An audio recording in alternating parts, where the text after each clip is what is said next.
me start right away with the context of Romania. I mean, you have a significant sort of like natural gas resource. How are you guys using that in the country as a sort of transitional fuel to, scale the way up also for renewable investments in that sense? Thank you.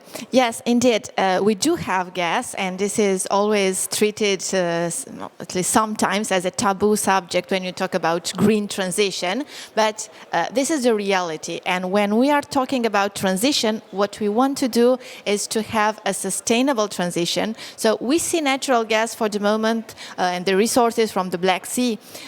We see it as a bridging fuel because with Romania deciding to phase out coal by 2032, we see gas as a bridge, as a substitute in order to be able to phase out coal. Yeah. And given this, we are also trying to make investments in our grids and to help the hydrogen blend integrate in the gas grid. We have pilot projects that have very well worked out in this respect. So we are seeing it as a transition phase, right? To get to renewables. And also we are really preoccupied by the hydrogen in the same time. Because Ionela, if I can just say, it's uncanny sort of the potential that Romania holds, right? I mean, you guys are the second highest green energy potential country within the European Union. What are like sort of the main strategies, if we get specific out on that, in which you try to sort of leverage that potential that you hold?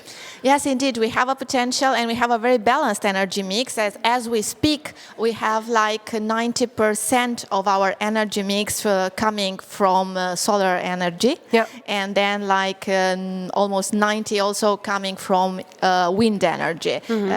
Today, I was looking on the statistic of the national system. What are we doing is trying to have policies that are adapted on the one hand in investment in grids, because the grids need to be modernized in order to support the photovoltaics and the energy that is coming from the photovoltaics. Yeah. Also, we're encouraging PPAs and CFDs.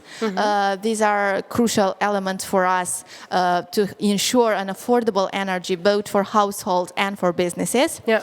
And also we have a project of offshore wind, and we have here like two scenarios: a low growth scenario, which if we have the capacity installed in 2030, we expect that in 2036 we have kind of 3 gigawatts. That would mean 16% from the total of energy mix. Yeah. In the fast growth scenario, let's say, we would have in 2036 like 17%, 17 gigawatts, which would mean 37%. Okay. So this would really be So that's sort of like the scale-up trajectory that you have. I mean, either way, and I hear you mentioning it right, you're mentioning investment in grids, PPAs, all of that, it's going to cost a lot of money. What is Romania doing to sort of like ensure the investments in the development of greens?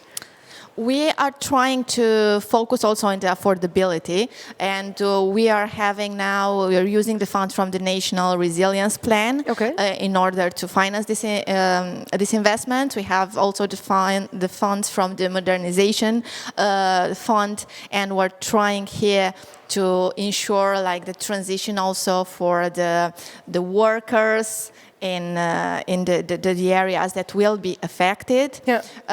And also we are trying to, and now we're launching the consultation with the industry regarding the action plan for affordable energy, because it was just published, and we're trying to have an active and transparent consultation with the industry. Yeah. Because you cannot go there like you are the ministry, and you're deciding. We need to know what's the industry perspective and what is their input on how we can make this energy affordable. You want to make it a participative dialogue in that sense. Yes, we really want to have it. And I hear you mention affordability. We also often, we need to talk more about the just element to a transition. If I can ask you a final question, Ionela, when we take the green transition and at the same time the energy security that people also need to experience, what sort of work is Romania doing to sort of balance the two? Do you think it's a balancing act? Do you think that they go hand in hand together either way? Can you tell us a bit more about that? Yes, I think the balance is the key word here. Yeah? And I'll go a bit more philosophic, and I will say that I think in this area, we are kind of subject to what we call the butterfly effect, that a policy or movement in one country, in one part of the world can generate a storm or, let's say, a good trend in another part of the world. So we're trying now to ensure this energy security by cooperation. Right. And one project we are very proud of is the Green Corridor, that electricity, renewable energy cable we have in the Black Sea, the cooperation with Georgia, Azerbaijan, Hungary, and Romania. Yeah.